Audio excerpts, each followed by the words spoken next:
Okay, so this is something that we did through COVID. It's a Mickleover meets situation where during the pandemic we were all tied up at home and we met different members of the golf club over the I think 4 or 5 we did, and we shared it with the membership. We thought it'd be quite interesting. Not done one for about 3 years, but there's nobody more perfect and nobody who's more than Mickleover Golf Club than Richard Burley, who I'm here with now. Good evening, Richard. Oh, Tim. And for those of you that don't know me, if anybody's clicking on for the first time, I'm Tim Cox and I'm the head pro at Mickleover, and I've known Richard for over 35 years. And we're going to share some interesting stories about his life and his involvement with the golf club from when he first joined right up to the present day. And there's some interesting things across there. And he's an interesting individual, and he does an awful lot from our perspective. He does an awful lot from our perspective at the golf club, and I really hope that you enjoy listening to what Richard's got to say, and hopefully that I can kind of pick him up on. So, Rich, we'll get to when I first met you, but let's go back to when you first joined the golf club, which was, I believe, in the 1960s. So, just give us a little bit of a history about that. Yeah, joined the club in July 1968, actually, with my younger brother Anthony. Sadly, he's no longer with us, but I've been a member 55 years now, 55 years. And the annual subscriptions I paid at that time was 2 guineas, which is £2, 2 shillings for those that didn't know what a guinea was all them years ago. Let me just interrupt you. Was you a junior at that point, or were you a senior? That was a junior membership. Yes, the full membership was 15 guineas, £15 and 15 shillings at the time. Wow. Yeah. Wow. Yeah. Okay. The clubhouse, you've probably seen pictures of it at the club, was an old wooden clubhouse opposite Arundel Avenue, which is the second turning right after Western Road as you go up towards the village. It had a leaking roof. There's a house there now. If you're driving down there at the end of Arundel Avenue opposite, you'll see an ash tree in the house garden. That ash tree was actually behind the first tee of the old golf course. Is that near the Huff and Heath? Yeah. The Huff and Heath, yes, which is like a kids' nursery. The kids' nursery was the Salts farmhouse at the time, who owned the land, of course. And the car park was just after that, and then the golf club was just after that. One of the first memories of that golf club I had was, I think it was a year after I joined, must have been 1969-ish. There was a Sydney Bradley Cup presentation. All the presentations at that time were at 9:30 in the evening. And I'd gone up there about 8:30, and there was only one other person in the club at the time, Robin Band. A lot of the older members will remember Robin. You will remember Robin, won't you, Tim? Yeah, I do indeed. And I was standing at the bar with my half of Brew 11, which is what the beer was at the time. All of a sudden, there was this rumbling noise and a bang, and the clubhouse shook. It was unbelievable. And we went outside, and there was this van upside down in the car park with this guy clambering out of the driver's seat. But the problem was, because the van was upside down, all the fuel was pouring out of the fuel tank into the gully surrounding the wooden clubhouse. Wow. Back into the club to phone 999. No mobile phones available in those times, obviously. And we're suddenly inundated with the fire brigade, police, ambulances, everybody. The guy disappeared. We never saw him again. He just legged it.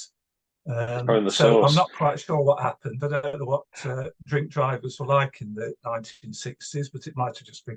Anyway, there was no presentation that night, Tim. The members all turned up, and to find the car park roped off. Fantastic for early memory. That's really good. An early introduction to Mickleover Golf Club. That was, yeah. So around that time, one assumes the plans and the discussions to dissect the course with the A38, which is the obviously the A30, the trunk road going to Burton. I assume that had all started. You probably even knew about it when you joined, did you? I didn't personally, probably because I was so young, although I was 17 at the time. But yeah, the A38 started to be built about 1970 time, something like that. The course used to come all the way down to Uttoxeter Road. As you drive up to Mickleover, the estate on the left-hand side, Stanage Green, that was all golf course. And it consisted of about 6 holes, roughly 6 holes. But what they did, the Salts owned all the land around the sides of our golf course, of course, and they created new holes on what is now our 3rd, 4th, 5th, 6th, and 7th. Right. They were all fields when I first joined the golf club, and down the 15th and 16th as well. They were fields as well. So that's where the new holes were built at the time. Yeah. So basically, the old course and the new course, if you were to kind of do a layover of the map, it would be all around the 18th, 10th, 9th, the practice ground and all that, really. The middle bits, what you call the middle bit, bits. Yeah. That was all the old course. Yeah. Right.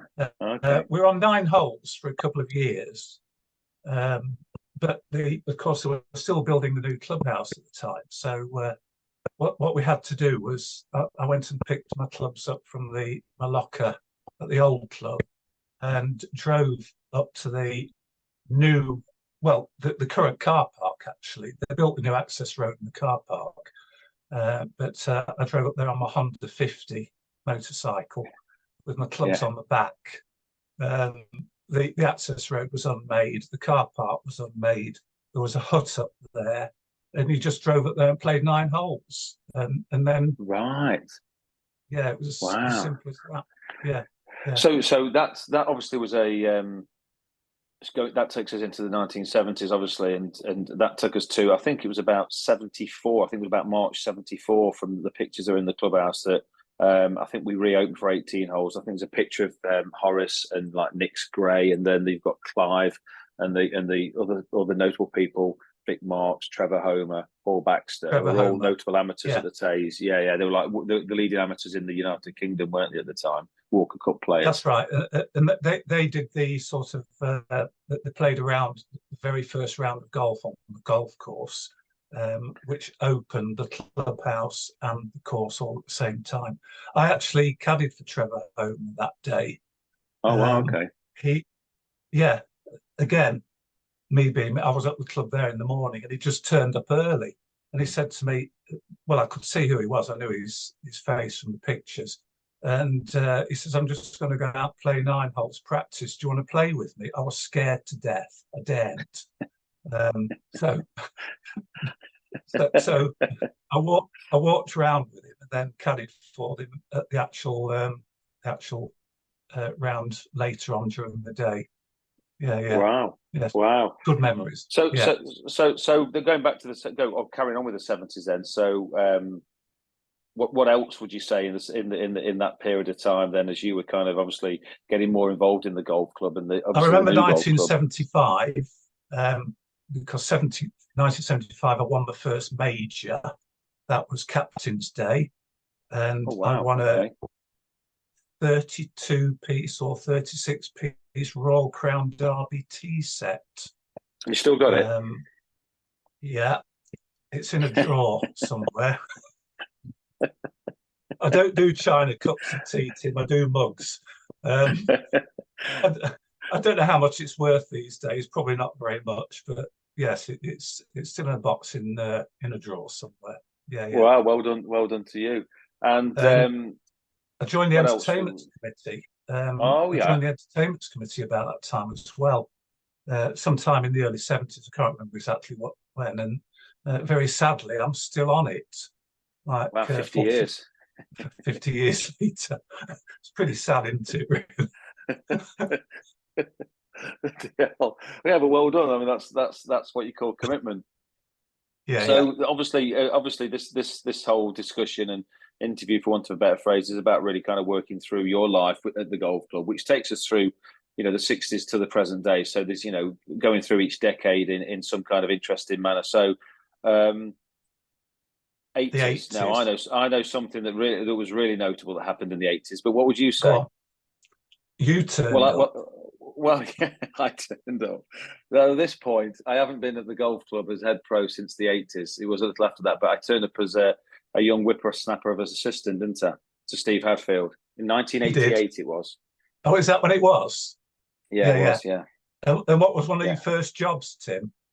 Well, one of my first jobs, just because we often talk about this, don't we, is that at the time, it's hard to believe this now. At the time, one of the leading club makes and manufacturers was a company called Petron, Petron, and it was two chaps that started. One called Peter and one called Ron. And I didn't know that. Absolutely true. Yeah, that's absolutely true. Peter Shanks, his name, believe it or not, as well, because I got to meet him. No, I'm not joking. I'm not joking. And at the time, they were the very first not entry level. No, they weren't Ping who were doing custom fit, but they were the only other brand that were really doing custom fit, and they were doing it in quite a different way. And they actually had a fitting centre at their office factory. I don't think they made them there, which was in Newtown in Powys. Newtown. And of course, I think either myself or Steve Hadfield, because you're such a giant, decided to. Are you talking height there? We decided to. We obviously convinced you that custom fit clubs would work for you, particularly as it was only like length and lie and stuff then. But we went over and we played golf somewhere on the way back on the English Welsh border. But when we went in, you can carry on the story, but I do remember it absolutely now. Oh, you do you? Yeah, I do. Yeah, well, yeah. I've got these clubs which were 2 inches longer than standard because I was told at the time that's what I needed. So we turned up at this fitting centre at Petron. It was more of a room in a factory, Tim, wasn't it? Rather than a fitting It was centre. indeed, yeah. And this guy put the ball down. He says, just have a swing with normal clubs. So the first swing I had on the follow through, the club went straight through the false ceiling of this fitting room. It was a suspended ceiling with all the lights behind it. I was drowned by polystyrene tiles as they fell around me. I'd been there 5 minutes, just got a coffee, and you took the ceiling out. Unbelievable. To be fair, you have got that kind of follow through. I've got loads of pictures of your follow through, and all the time your club's up the top like Zorro.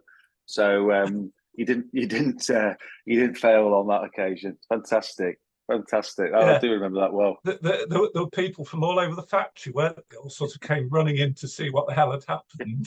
Yeah, what's going on here? Destroying the place. Couldn't get out quick enough. So I can't remember whether we bought the clubs or not, Tim. Yeah, you did. Trust me. Yeah, I remember you buying them. Yeah.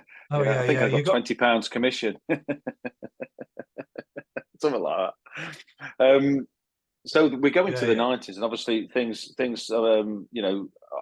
I certainly was around a little bit more then, but so early part of the 90s, I believe, is when you started being junior organizer, which you were at for a number of years. Is that right? I took over as junior organizer in 1990. And did that job for 25 years. Actually, wow! It was amazing. I loved every minute of it, and we had an absolutely brilliant junior section at the time. And I'm really, really pleased to say that many of those juniors, well, a lot of them from 20, 30 years ago, are still members of the club. Too many to mention, to be unfair to mention, because I've probably missed somebody out because there's so many. Apart from current captain Mitch Handley, he was one of them. Amazing bunch of characters, great people, and I can honestly say that if I did play even the smallest part in their development, that makes me very proud to have been involved in it.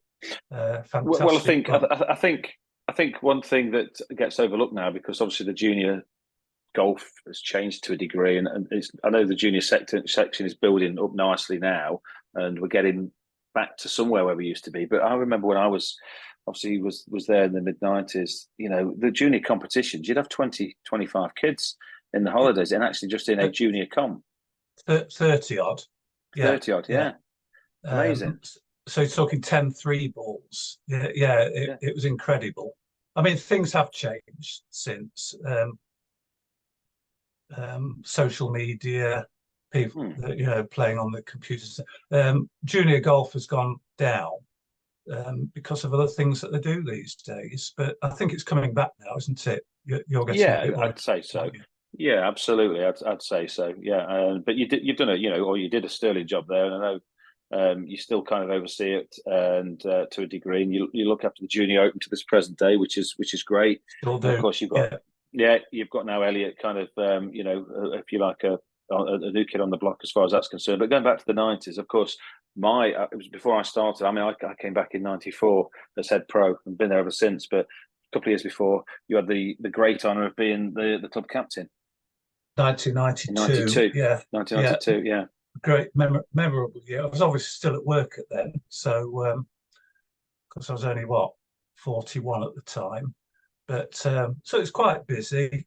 But I had 25 days annual leave at the time, and I think that particular year I took it as 50 half-day holidays, something like that, so I could attend all the events that I needed to attend. I've got a great PA at work, so fortunately she handled everything while I was away.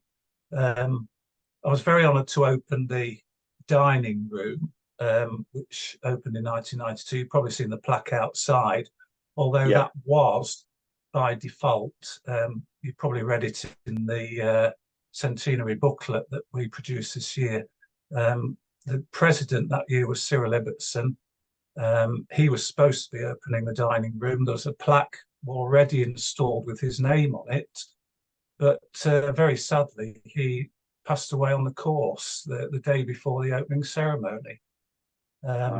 So there's a few quick meetings, and Mabel, his widow, said, no, go ahead and do it. So we very quickly had a new plaque made and carried on with the ceremony. Slightly more difficult than it would have been, but we did it, yeah. And of course, Cyril's and Mabel's son Clive, although not living local anymore, still a member, and obviously the Ibbotson family with the Cyril's with Clive's son Neil has been with the golf club, as long as I can remember as well. So I've met all of them.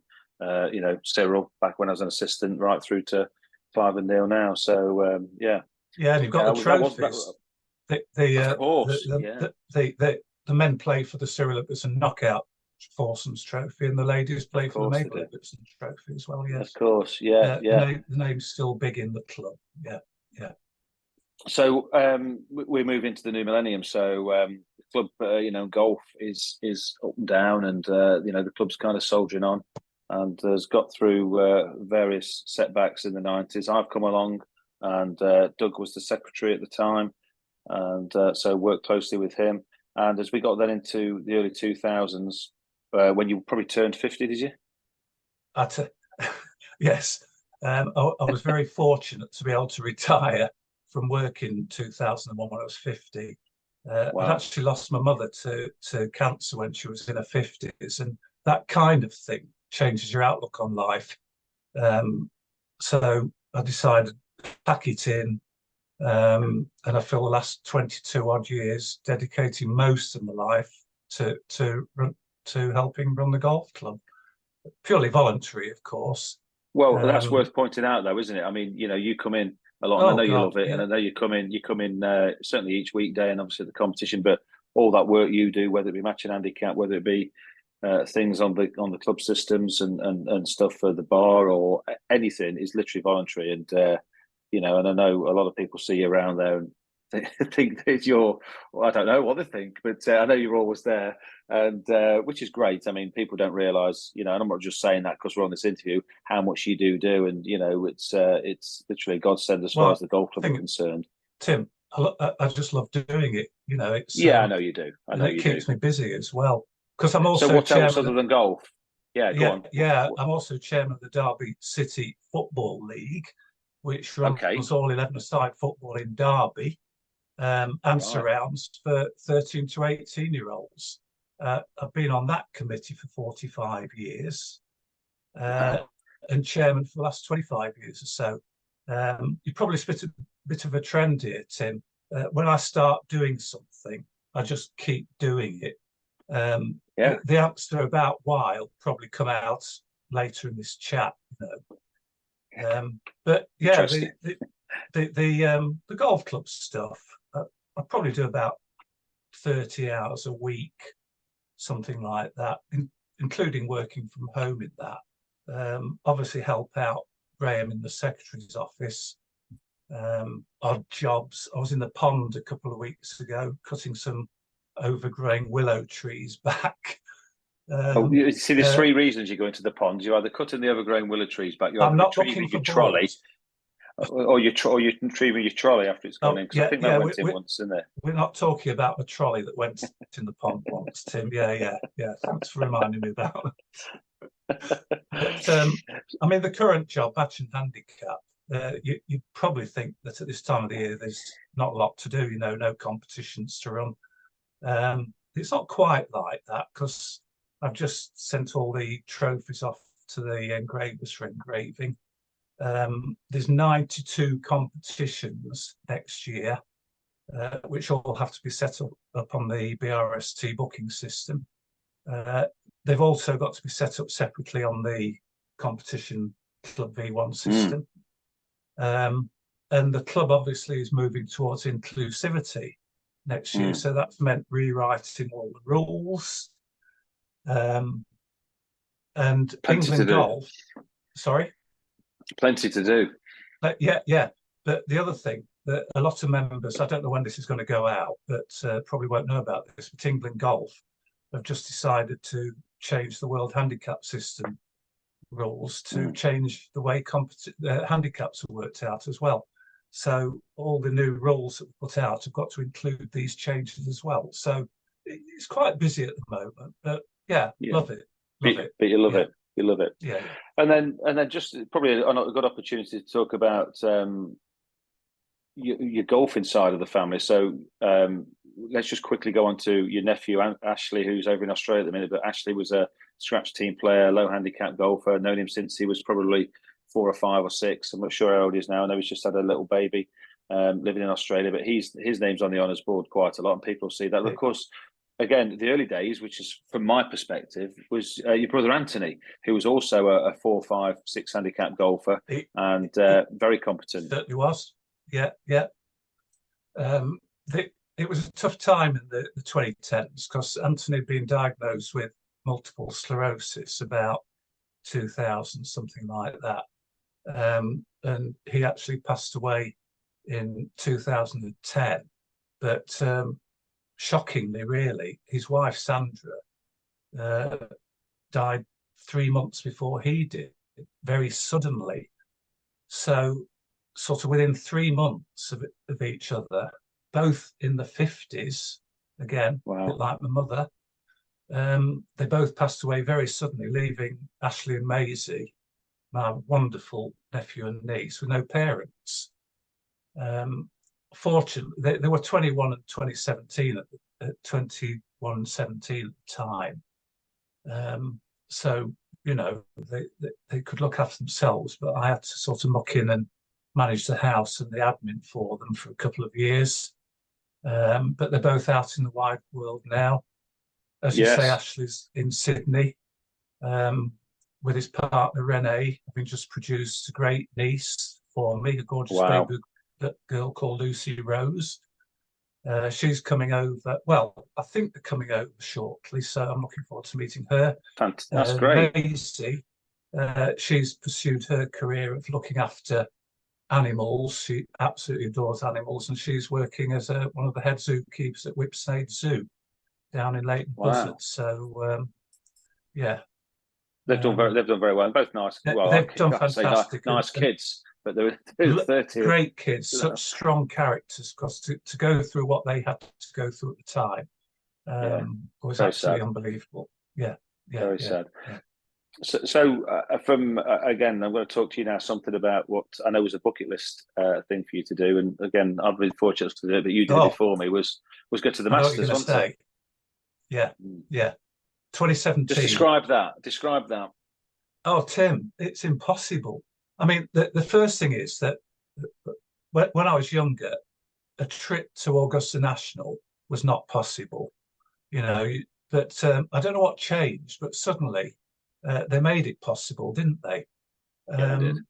Not cheap, but to actually walk around Augusta National it is a bucket list thing.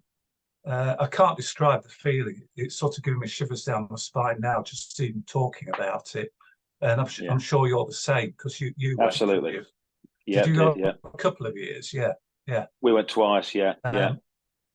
Just walking around that golf course was, I'd seriously recommend it to any golfer. I'd say it's not cheap, but it's an absolute lifetime experience and a bucket list thing, which if you can do it, please do it. Yeah, fantastic. Yeah, there's a number of members that have obviously had that opportunity now, and I know Jill Stacey went as well. I sorted that out for Jill and Andy, and obviously I know you went yourself. So yeah, I mean, really special time, and like you say, recommended for any golfer. And then this takes us nicely into obviously I do a few golf trips, and I've done for probably getting close to 10 years now, mainly Spain, a couple in the States, as you found out. And then we take a reasonable sized group to Turkey every year. And you've been on certainly Spanish and the Turkey, you've been on every single trip. You've never played abroad before, overseas before. No, am I right in saying that? It's weird. I'd always adopted the view that if you go away, you know, get away from golf. But things changed about the mid-teens. I think 2015 was it you started? 2015, yeah. You're on these trips to Turkey and Spain, and as you say, I've been on every single one of them. They're absolutely fantastic. Just apart from the one where I spent the entire holiday, 2018, I think it was. I spent the entire holiday in a hospital because of some kind of gastroenteritis, but plus complications caused by some issues that I've got. Yeah, great. And then when I got home, I spent another 8 nights in the Royal Derby when we got back. And the thing that I remember about that, Rich, the thing that I remember about that is that 2018, Julie obviously went with Roger as a non-golfer because she wasn't playing golf then. So she came in every day. And I think it might have even been Graham's wife, Marie, and they came every day and they looked after you and they kind of went away. Now, if it happened now, Julie's a golfer, you've got no chance, you're on your own. You do know that. She won't turn up. You do know that, don't you? Yeah, they all came to visit me, the girls on the holiday. Yeah, but I'd never used Google Translate before, Tim, but I had to use it in that trip because nobody in that hospital could speak a word of English. It was unbelievable. But, so we've kind of now near the present day, we've gone through quite nicely there. So in recent times, then, literally the last few years, just pre-pandemic, and obviously over that period since, what else is there that you would say is this is worth sharing with us? Well, yeah, it's an interesting one. This is because about 2019, I was actually diagnosed with autism. Believe it or not, okay. Maybe some people believe it, some won't. I don't know. Or on the autism spectrum, as I say these days. Specifically with Asperger's syndrome. There's a few people know about this. I've told a few people about it, but it's not a secret. I've always known that I'm wired slightly differently. Some of the things I've said tonight, all this ongoing stuff probably proves that. I've got terrible OCD. I'm sure a lot of people have got OCD. Routines, things have to be finished, done properly, repetitive actions, don't like change. Personal change, that is, straight talking, stuff like that. They're all typical signs of Asperger's. Members are obviously familiar with the fact that I might have a word occasionally if something's not been done properly. Scorecard springs to mind. It's unbelievable. You should have done that, but I just hope that maybe things will be done properly if I say something, It's all part of it, and there's not a lot I can do about it, unfortunately. This is probably why, as I said earlier, once I get doing something, I keep doing it because of this don't like change thing. member 55 years, entertainment committee 50 years, football committee 45 years, chairman of it 25 years, one job in my life 32 years. It's just, I just don't like to change things. Consistent. And this diagnosis, Rich, how did that make you feel? It didn't bother me one iota. I'll tell you how it came about. The other things that I struggle with a bit, I do struggle socially. I prefer smaller groups or my own company. The thing that really got me looking at this was the fact I've managed to reach the age of 70 plus, and I'm still single, despite several long-term relationships with some lovely ladies. But all the time, I was just happy to go home to an empty house. Social situations and relationship struggles are all possible symptoms of Asperger's, along with the OCD. So what I decided, I went to the GP, and I ended up doing loads of tests. That was written tests, not medical ones.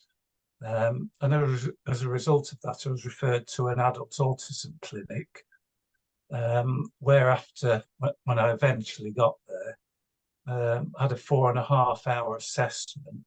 It was an interview, actually. I was told that I was on the autism spectrum with Asperger's. And to answer your question, I actually came out of the place not thinking, oh dear. It was more a case of relief. I've got reasons for how I am. Yeah, it's answered a few questions. It's answered a few questions. It's not changed anything. I could probably claim benefits, but I'm not interested in that. I'm just happy to have found out. I don't think it affected me too much at school. I managed to get 8 O levels, 3 A levels. Mind you, O levels, I did pass French and German and failed English, which I proudly tell people that one. A bit bizarre, that one, yeah. But I got a degree in chemistry. And I've also got an international patent in my name for a chemical process that I invented. Oh, yeah, you've told me about this before. Yeah. It's expired now, but I worked in the research labs at Courtaulds for 32 years, and that was just something that happened during those 32 really good. years. And finished, like I said, in 2001. No family to support, so that helped the early retirement. Fantastic. So fantastic. Yeah, brilliant. So I think a lot of we didn't know in those days, Tim. A lot of the population have probably got some form of this without realising it. It's more recognised in colleges and schools these days, in the additional learning support. But in my days, kids may be a bit different, but there was no reason for it. I've watched Anne Hegarty. She's autistic as well, and she's spoken about it. And I think we've got very similar characteristics. I'm not talking about looks. I mean, she's obviously more good looking than I am. And she's clever. Yeah, she's clever. Yeah, she's cleverer than I am as well. But she has these sort of social issues that I've got. But in these days of increased mental awareness, it's great to be able to talk about it. Yeah, great. Love it. Yeah, it's something I'm stuck with. I'm happy to talk about it. I'm happy to get on with my life and live with it. There's a musical. I can't remember which one it is now. The last line says something like, "I am what I am. I make no apologies. This is me." Greatest Showman. The Greatest Showman. That's it. Yeah, but it played down my ears all the time. Yeah, I'm not the greatest showman, but this is me. That's Absolutely. Yeah. Well, that takes us nicely into, and again, I'm sure people are aware that have been to certain meetings, but you've been a member of the Golf Club a long time. But for 2024, you're going to be the club president, which has been, I know it has been announced officially, but of course, you'll take over on January the 1st for, is it 3 years? It's a 3-year stint. 3 years. Yeah. I mean, that's a fully deserved honour, as it has been for all the other past presidents and current president. People that have been involved and given large chunks of their life to the golf club in some way, shape, or form, and doing jobs within the golf club like you do. There's many deserving ones, and you're definitely one of them. So I think that's a really good move, and well done you. And I know you're probably going to go, well, I don't want any credit for it. I know you don't, but at the same time, it's something that is worthy, and congratulations on that. Yeah, thanks. Yeah, it's lovely to be recognised. I don't see myself as a figurehead sort of person, as you know, but I'm very honoured, and I'll hopefully represent the club well during the next 3 years, along with all the other bits and pieces. But yeah. So to finish off, then, what's 2024 going to bring us? Give us a bit of a short summary. What you think? A continually thriving golf club. I think we've got it right now. The way the place is run, I think that's proven by the fact that we've still got a waiting list for membership of the club. When I started golf in the late 60s, it was obviously very stuffy. You had to wear a jacket and tie in the clubhouse after 9 o'clock every single night of the week. Things like that have changed. And I think it's made golf more accessible to everybody else. So the club benefits from that. And I think you're right. I think you might say a lot of good things. I think golf has changed, and golf clubs have adapted and changed the way that they operate and who they appeal to, which is, like I say, they've had to do it. Let's hope that the changes that we're going to make as a club, which I think are positive for 2024 and beyond, bear the appropriate fruit. So, well, that's been really interesting, Rich. You've joined the line of Margaret Brooks, Mitch Hanley, Jag Chandy, Clive Ibbotson, and now yourself. This is the 5th one. It's only took about an extra 3 years to make this 5th one over the 4th one. You're looking for something to do during COVID during that time, weren't you? I was, definitely. Yeah, exactly. At the moment, I've got the time, but obviously managed to make time for you.